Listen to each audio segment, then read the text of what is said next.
Hello and welcome to another podcast of Father and Joe. I am Joe Rocky here with Father Boniface Hicks. And Father, today I wanted to start with a topic that we talk about a lot but haven't really dove into, which is the concept of sacrificing for the faith in the terms of a self-sacrifice and why that's important as far as our self-development and how that builds the pathway to actually getting closer to God by using the Spirit and His gifts. So that's the starting point I wanted to go with and see where the conversation goes from there. You're taking in all of this Catholic language more and more, Joe. How does the world talk about sacrifice? And then we turn that into self-sacrifice. Sacrifice is really a term of worship and of religion. Offering sacrifice is something that every religion does. It's a part of worship. Animal sacrifice was a part of many religions, including the Jewish religion that we developed from. But ultimately, it comes to the point that you're making of self-sacrifice, of offering ourselves.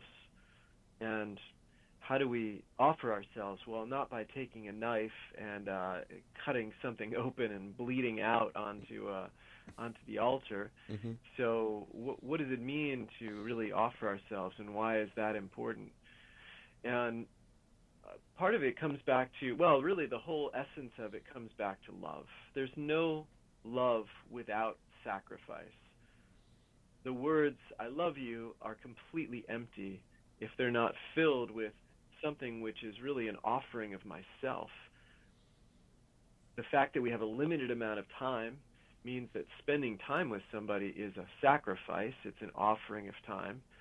That we only have a limited amount of energy, a limited amount of creativity, a limited amount of money, a limited amount of all these things that are limited. When I choose to give away something that is mine, especially when it's a limited resource that I can't get back, that's a sacrifice. And those all become acts of love when we're willing to sacrifice our limited time and willing to sacrifice our limited resources, when we're willing to sacrifice our limited amount of attention or hours in the day, then it's an act of love for someone. Now, sometimes we do those things as a careful business investment. I'm going to invest X amount of money with the expectation that I'm going to get X amount of money back. Well, that's a risk. It's less of a sacrifice. It's more of a strategic maneuver in order to accumulate more, and it ultimately has our self-interest as the focus of it. But when I choose to give something away to somebody without the expectation of anything in return, that's a sacrifice, and I make that self-offering. Again, it's an act of love. Love by its nature doesn't expect something in return. Love by its nature is directed toward the good of the other, and whatever I'm sacrificing is for the sake of the beloved. So how does all of that tie into religion? Well, we can start to see how our Christian religion is opening toward what is also most meaningful in life, that when we learn to sacrifice for God, that helps us also sacrifice for others, for human beings. And likewise, when we sacrifice for human beings, that helps us to sacrifice for God. Someone, I just learned this term recently, described that sacrifice for human beings as ethical worship. So we worship by doing what is good, by choosing a way of behaving that is in accord with our Christian faith, out of obedience, really, to God's command to love one another as He has loved us. So all of it gets tied in, and I'm more capable of that ethical worship, of serving my brothers and sisters and growing in love, because of my liturgical worship.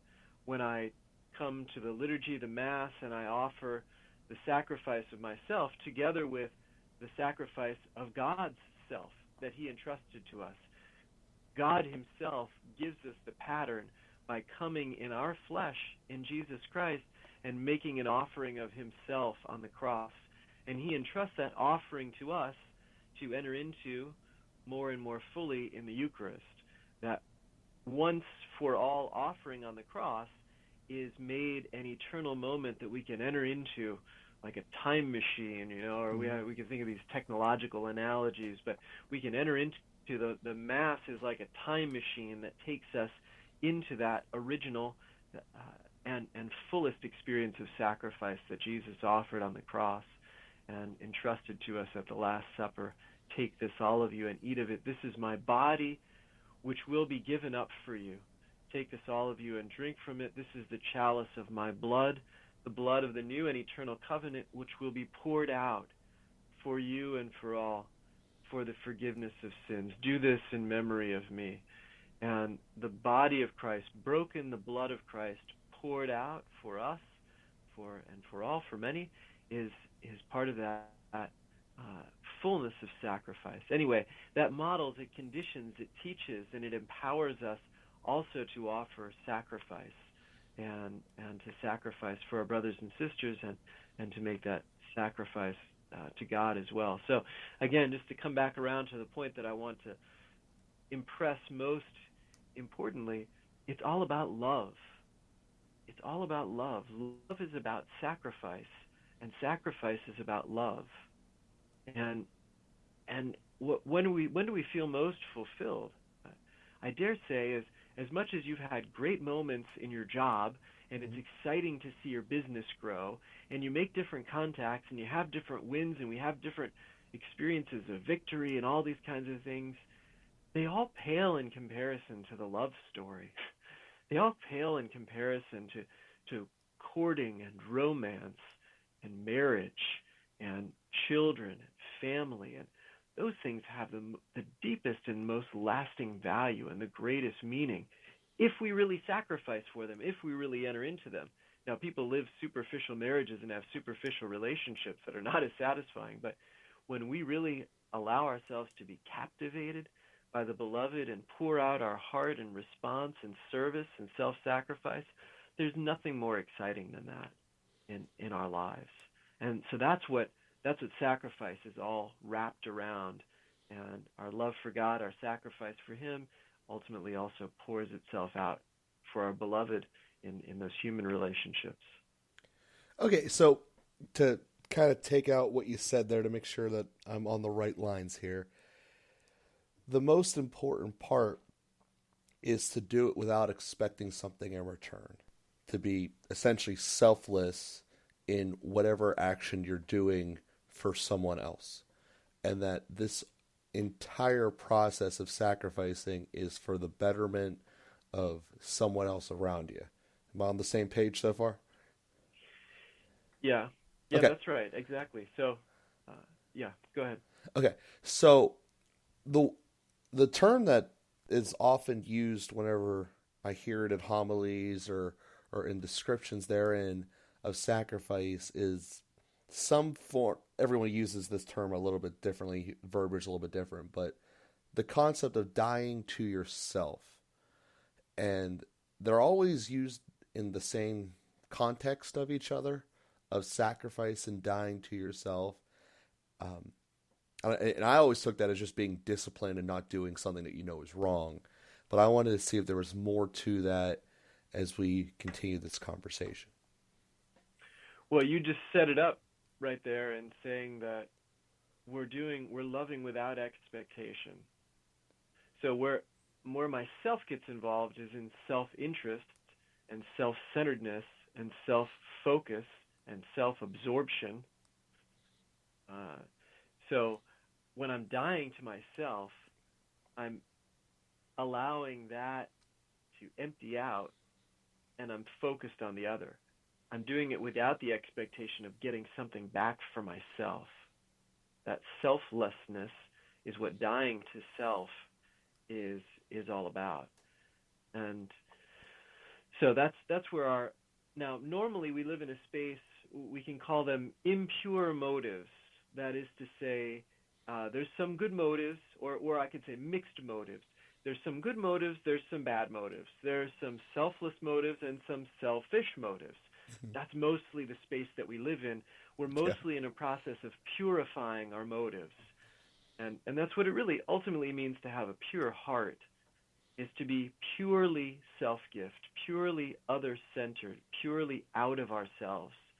That's really what a pure heart means, is we have pure motives. And again, that process of purifying our motives is much of the journey of our spiritual life. Then that makes sense.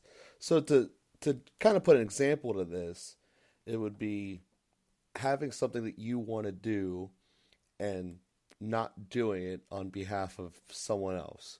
So to give a basic example, you want to watch TV when you get home and relax, but instead you go and you clean out the dishwasher or the kitchen or something like that. Just to make sure we're on the same page here. Sure, that's a great example. Perfect. Yeah. When we're putting someone else first, and we're willing the good of the other before our own good, and the opposite would be selfish. I'm going to do what I want to do when I want to do it, however long I want to do it, how I want to do it. That's just selfishness. Mm-hmm. So when we're emptying ourselves out of that selfishness and putting someone else first, how does Teresa want to do it? What's the best thing for her? What's the best thing for our family? What's the best thing for the business? What's the best thing for, I'm out of myself now. I'm putting someone else first. Yeah, a lot of balancing comes into effect there. So we spent a lot of attention talking about the 10 Commandments, about how you shouldn't lie, how you shouldn't murder, obvious ones like that. Why is selfishness not on that list? Well, they're all about selfishness. Why is it not explicitly said then, I guess is what I'm trying to get at. Because it seems as looking around, a lot of the problems out there kind of in some format or another have been coming back either directly or implicitly to selfishness. So, well, you could say that it falls under the commandment of idolatry. It's really making an idol out of ourselves. It's making ourselves God before which we will offer sacrifice. So the difference between sacrificing myself for others and sacrificing others for myself is where everything hinges, So, but when I sacrifice others for myself, I'm idolizing myself. I'm worshiping myself, ultimately. So it's really, you could almost say all the 10 Commandments fall under the first commandment, which is, thou shalt have no other gods before me. I am the Lord your God. And you shall love me with all your heart and mind and soul and strength. But Jesus' summary of the 10 Commandments, love the Lord your God with all your heart and mind and soul and strength, and love your neighbor as yourself, is ultimately going against selfishness. It's putting God and others first.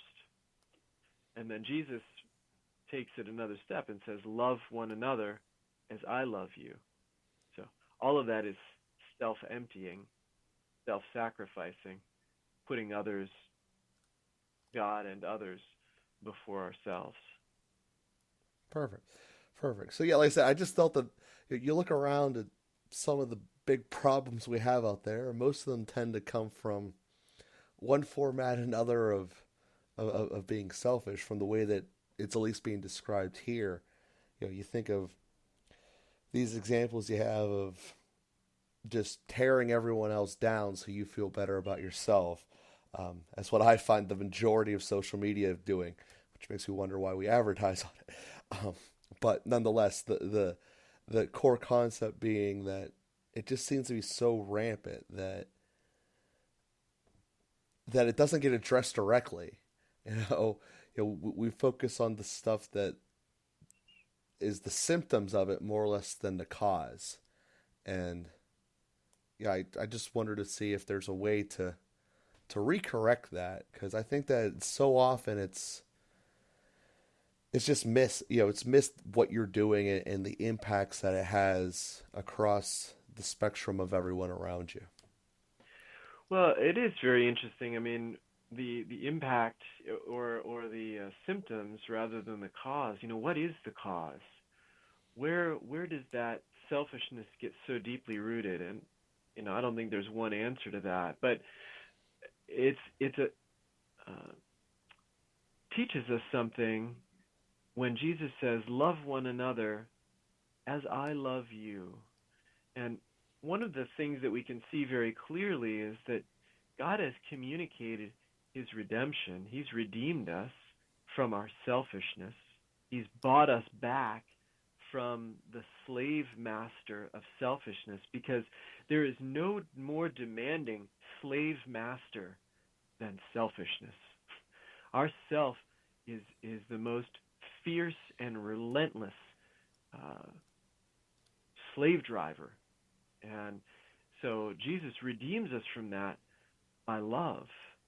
He reveals to us, he pours out on us the most amazing love that this world has ever known, as God became flesh and then lived out this entire life of love, culminating in the greatest act of love, in his self-sacrifice on the cross, as he takes all of our burdens onto himself, all of our sins onto himself, as he takes all of this evil, suffering, hatred, all of it onto himself, to set us free, to allow us to experience love.